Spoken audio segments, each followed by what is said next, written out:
Welcome to the show. This evening, my guest will be Ms. Roberta Dunn of the LGBT community. How are you doing, Ms. Dunn? I'm doing wonderful. How are you today, Paul? Great, great. You came on the show earlier and you with Ms. John Stella and you talked about the LGBT community, and we had some additional questions we had to ask you, but not only about the LGBT. Well, tell us a little bit about the LGBT community.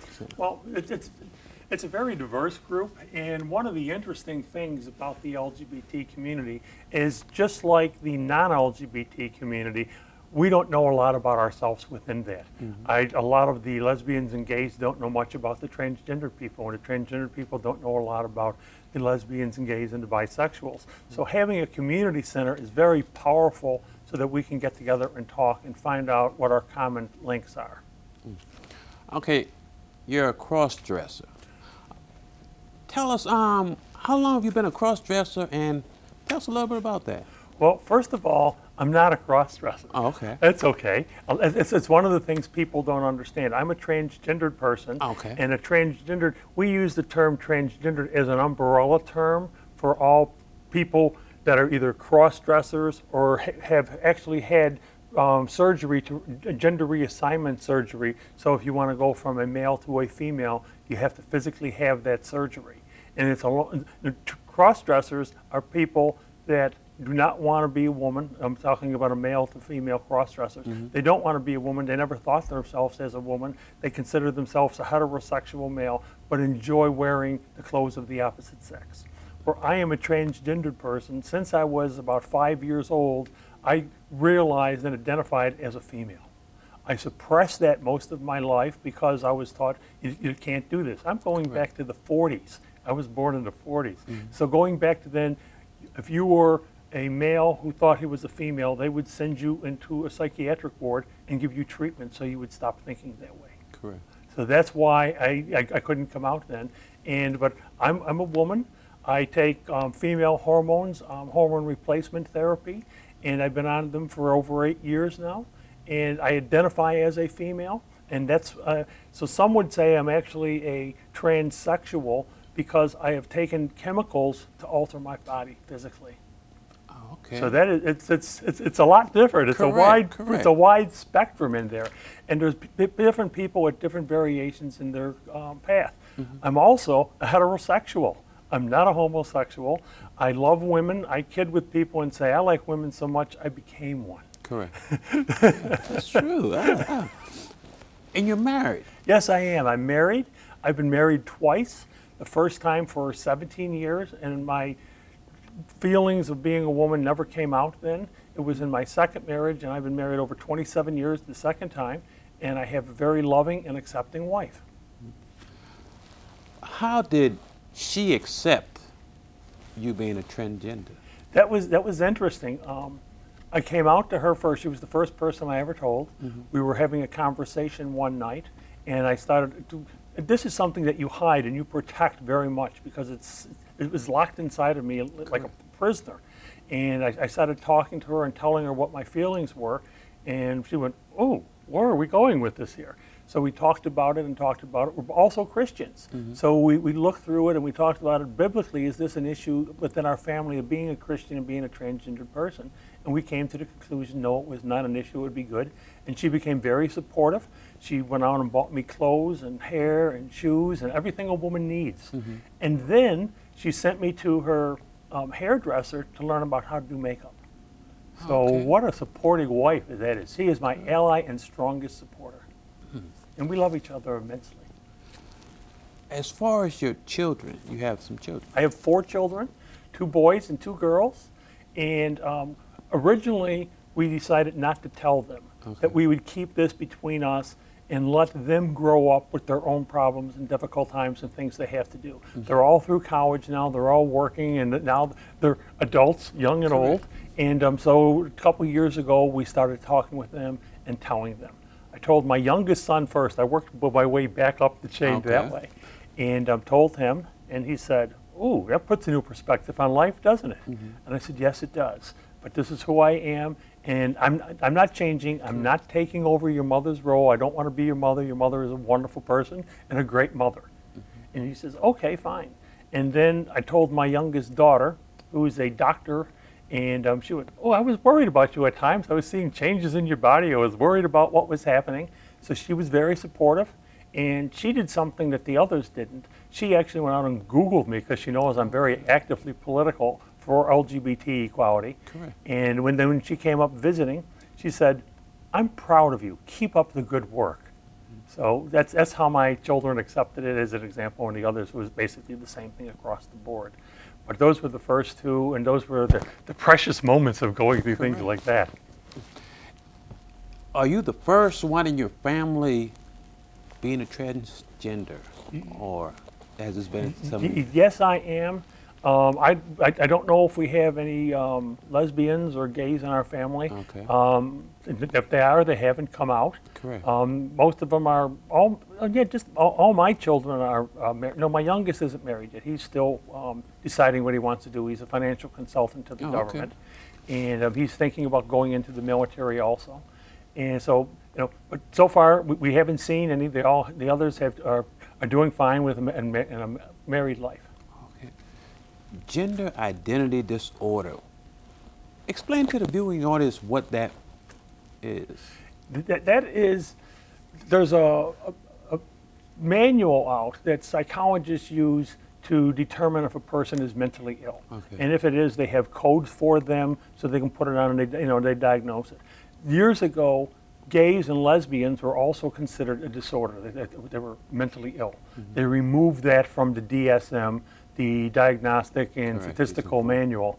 But they didn't remove gender identity, cross-dressers or transgendered people, and so we are still considered as a mental illness. Mm-hmm. We've come a long way, and they've come a long way, and they're looking at changing that in the next year or so. But there's an issue if they change it. It's a very important, A, I don't want to be considered mentally ill, but B, I need that diagnostic manual so a doctor can prescribe hormones for me, so that if I want to have surgery or a person wants to have surgery, they have to have a diagnostic reason for you to have it. So they're at a crossroads of how to change these two things and still provide the service. Okay, when you first came out, how was it like as far as, were you accepted by the public, or how did you really come out? That was difficult because suppressing wanting it and then getting it and doing it is two different things. Okay. And my wife and I were concerned. We didn't know if we went out. If I came out and work found out, they would have fired me. There was no question about that. They were that type of a company that I was working for at the time. And so I couldn't come out there. So we kept it very closeted, and we would go on trips and come out at trips. Besides being able to dress in the home and things like that, we would go on trips. And we were very concerned and scared at first going out. Am I going to be accepted? Am I going to be beat up? Or what's going to happen to us? And I found out that in my case, people were very accepting and very friendly. Other people have not had that problem, that same experience. They've had problems, they've been ridiculed, they've been laughed at, they've been beat up, they've been chased, all sorts of things. But I haven't, thank God, I haven't had those problems. And I go out, I came out to my doctor. When I moved down here, I had to get a new doctor. And I walked into her and I said, hi, I hope you treat transgendered people. And she looked at me, she said, well, we treat gays and lesbians, is there a difference? And I said, yes, there is. There's a big difference. So she was very accepting and got me another doctor to get me my hormones and things like that. So I find the community here in Charlotte especially being very welcoming and friendly. Okay, I know we have a lot of youth Yes, getting into the gays, lesbian. What type of advice would you give them, or how do you think they should have to deal with coming out? There's an organization here in Charlotte called Time Out Youth Toy, and they meet at the Lutheran Church on the Plaza, 1900 the Plaza. And this is a support group for LGBT children, and their parents come in and they can talk about it. Some of their parents don't know, so they're still closeted, but this is a place where they can go and get support and get understanding, and it's very important. I also do a lot of work with the universities here in Charlotte, particularly UNC Charlotte. And at UNC Charlotte, they have a campus pride group, which is an LGBT support on the campus. And this past year, UNC Charlotte had a program called Trans Inclusion. Okay. And this, I was a liaison to the university on this, working with them. And the problems they have is a person will go into the university as Robert. Okay. And then they'll be there a year, and they're away from their home for a year, and they can now come out and they say, okay, now I want to be Roberta. How does the school handle this? Correct. So we had a 2-day training seminar teaching the heads of the different staffs over there, and they now have policies how to deal with these things, because originally you put in, you go as a male, you get put into a male dorm. Now what do they do with you when you're a transgender person? So they've come up with policies where they'll get separate accommodations and things like that for them. They'll work with the teachers so the teachers can understand it and do training on the teachers they're dealing with. So I feel real proud that I'm allowed to be involved and engage with the universities and these young kids. Okay, I know you're really involved into the community. When you come, I mean, when you see the new individuals come into the community center, how do you approach them, or how do you really welcome them? Well, when they come in there, I'm not there all the time. Correct. We have an administrator there, O'Neill, and he's just a fantastic young person, and he's in his early 30s, late 20s, I believe. And so he's our welcoming, and he's an ambassador for the LGBT community center. But we have programs over there. 2 transgender groups meet at the community center. One is the Carolina Transgender Society, and the other is the Charlotte Gender Alliance. So we have 2 groups meeting there, both doing different things. One is more geared and skewed towards the people that want to transition from male to female or female to male, and the other is both a cross-dressing and a transgender group and support groups for both of them. So we invite them to come to those things, to be comfortable, to bring their spouses there and have their spouses, and some spouses are not accepting like mine is.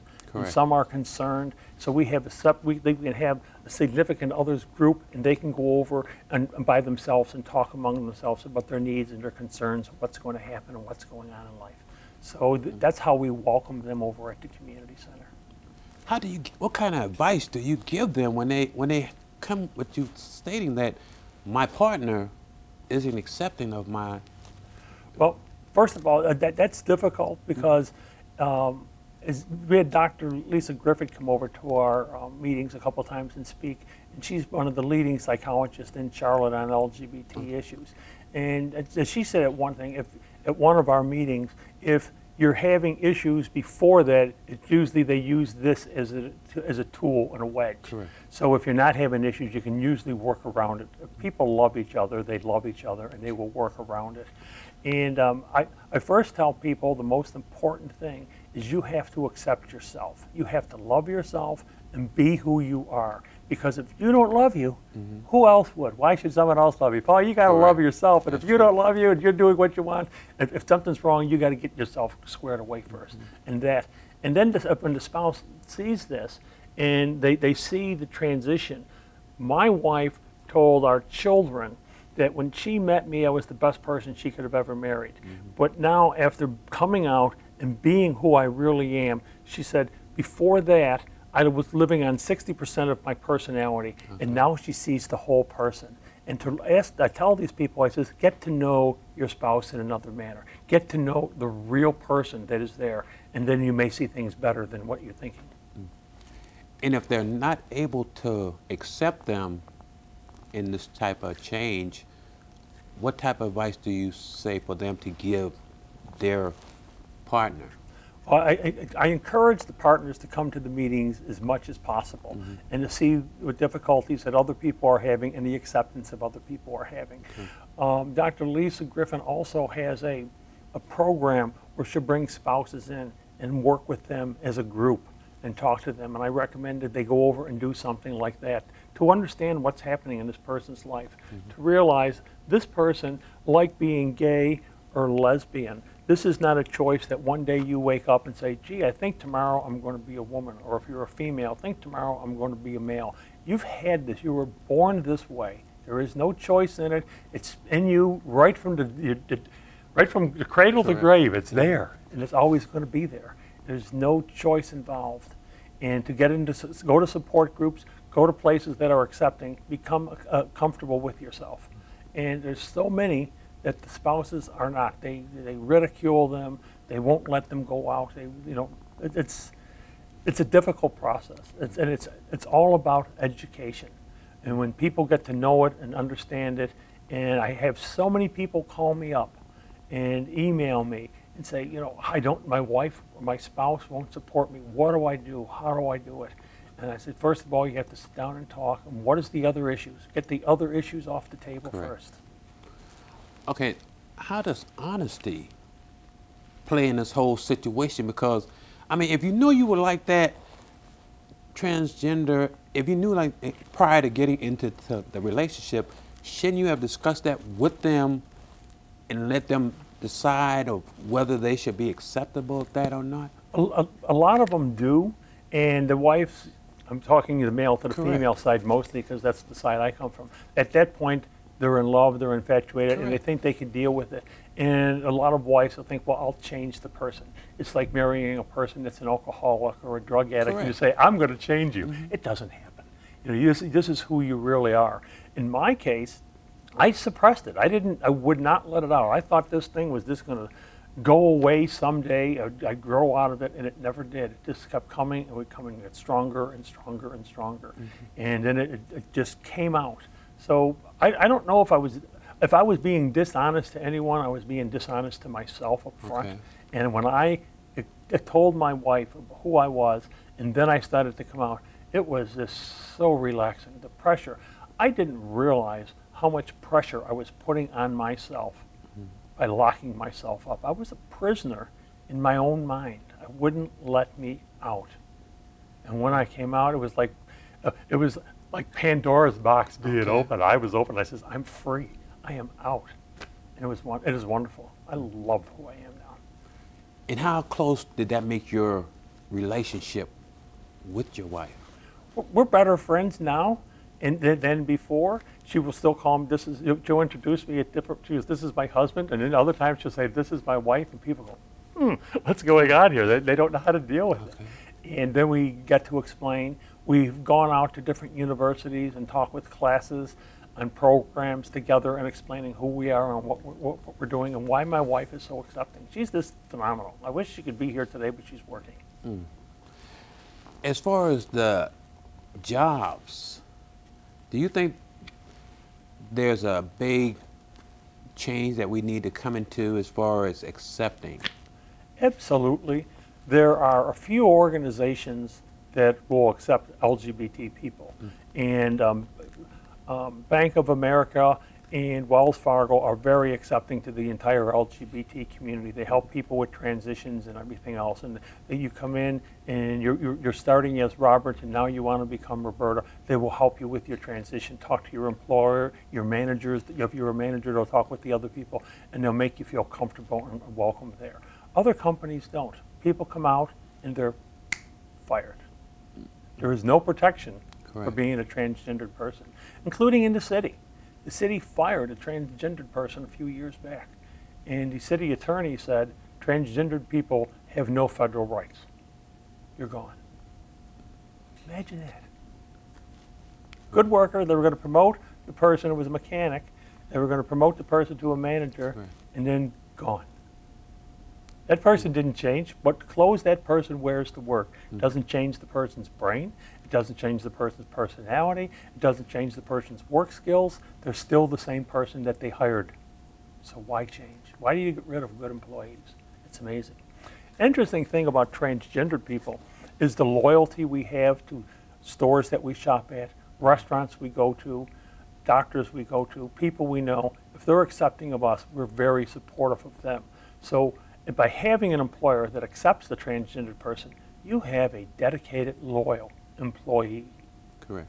So that's that they should really look at their policies of where they are. Is this something that should be discussed when you're applying for that position, or you know what I'm saying, or do we wait down the road and then come into that type of situation? Yes. You know? It's once you're a transgender person and you want to be out and you want to be, this is how I am all the time. Correct. I am out. So if I was going to apply for a job, I would now apply for the job as Roberta and say, here's who I am. And I'm a transgendered person. My work experiences in the past were as a male, but now I'm a female. But my skills are still the same. Correct. And if there's a problem with you and you're concerned about it, it could be a problem. Being in sales, where I'm out meeting people all the time, that could be a problem for some people. But that could be just the same problem for any other salesperson. And a good salesperson will get the deal no matter what. And if they're concerned about money, which they should be, they should hire the best person with the best skills for the job. There's had the gay marriage bill passed, I guess, in New York. New York.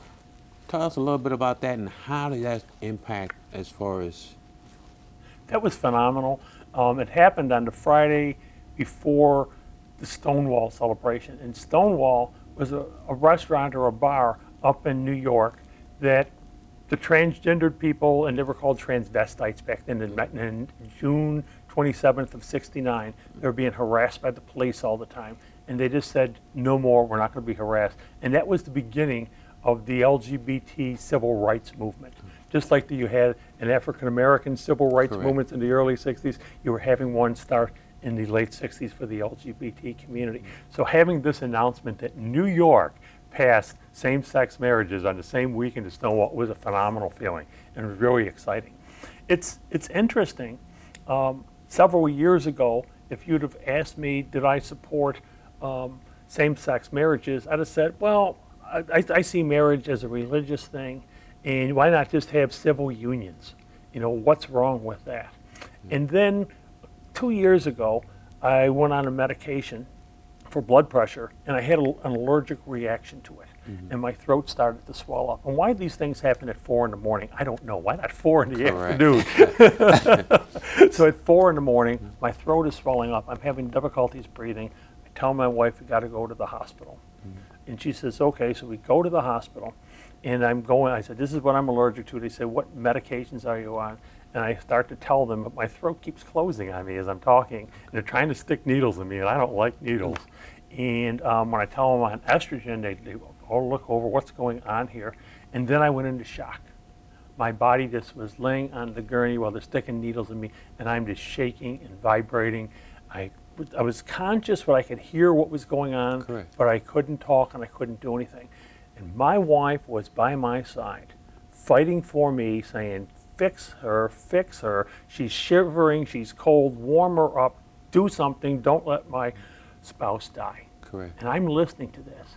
And I said, you know, it was like Paul getting hit with the light. It was an epiphany for me. And I said, civil rights doesn't have the same protection as a wife or a husband has to take care of someone. There's a lot of laws that are for hundreds of years in America that have been written around a marriage equality and the protection a spouse has over someone else. And I says, no, it has to be wedding. You have to have a marriage. And having New York done that and other states do it, it's a battle that I see. It's like when the U.S. troops landed at Normandy. You know, the war was over. The other side just didn't know it. There was a lot of battles still to go. Well, having Massachusetts and New York, the war is over. We're going to have marriage equality eventually. It'll go to the Supreme Courts, and I'm sure the justices will say it has to be equality for everyone. You can't say it's equal for you, not for you, not for you. You can't do that. It has to be equality for everyone, and that's what's happening. So I'm ecstatic that it happened. I know you mentioned that when you were in that hospital. Was there ever that fear that maybe that doctor may have some type of negative feelings? Some type of a phobia or something? Absolutely. And there was. And when they got me under control, they got the swelling to go down, and then they wanted to send me to the CCU unit, continuous care unit, to monitor me to make sure that the medications they were giving me, I didn't have a reaction to that. So then I was there for like 12 hours in the emergency room, getting under control. And then they rolled me up on my gurney up into the CCU unit. And I got there, and the two nurses were there, and they said, "Can you stand up and get into the bed?" I said, "I don't know. I've been laying down. I don't know if my feet are asleep or alive." So I got up, and I said, "Yes, I'm doing good." And she says, the nurse said, "Well, that's good. How you feel?" I said, "I feel good enough. You want to dance over to the bed?" So we had her started dancing over to the bed, just kidding around. And my wife walks in, and she says, "Girls, hands off. She's mine." And then the nurses came in later, and they showed me the paperwork for admittance. And they had my admittance paperwork and all my histories and all that other stuff on it. And then with a big black marker, they wrote across the paper, "Transgendered person." Now, could you imagine they wouldn't write Catholic or Protestant or something like that? Correct. Why did they have to do that? You know, is there a phobia in there? And I turned that around into a positive. I got to know the nurses. I explained what being transgendered was. And then I got them to make an appointment with me with human resources in the hospital. I went in and gave them a training session on LGBT issues in the hospitals. So yes, there's always that fear that people are going to be afraid of you. They don't know what to deal with you or whatever else. And what that means, again, is more education, more outreach. I'm a human machine on outreach and education in the community. You know, it's important. It has to happen. We're running short of time, Roberta. If there's one advice that you would give to the viewing audience about LGBT, what would you say? We're all the same. You know, we don't have a choice in who we are. You didn't have a choice if you were a male or a female when you were born, but you accept yourself. We don't have a choice if we're lesbian, gay, bisexual, or transgendered. So accept us. Get to know it. If you see a transgendered person, it may be awkward to walk up to them, but just smile and be comfortable, and they'll talk to you. I talk to everyone in the malls wherever I go.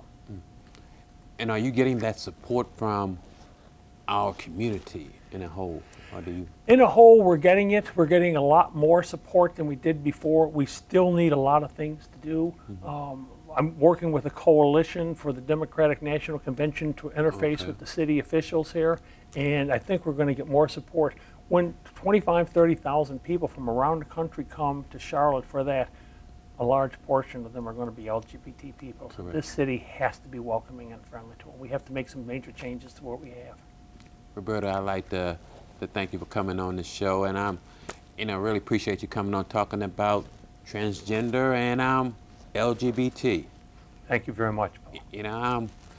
Audience, I'd like to say thank you for watching the Paul Brown Show, the award-winning Paul Brown Show. We just recently won the best informational educational program for 2010 for Access 21. I just want to give thanks to God for making that possible.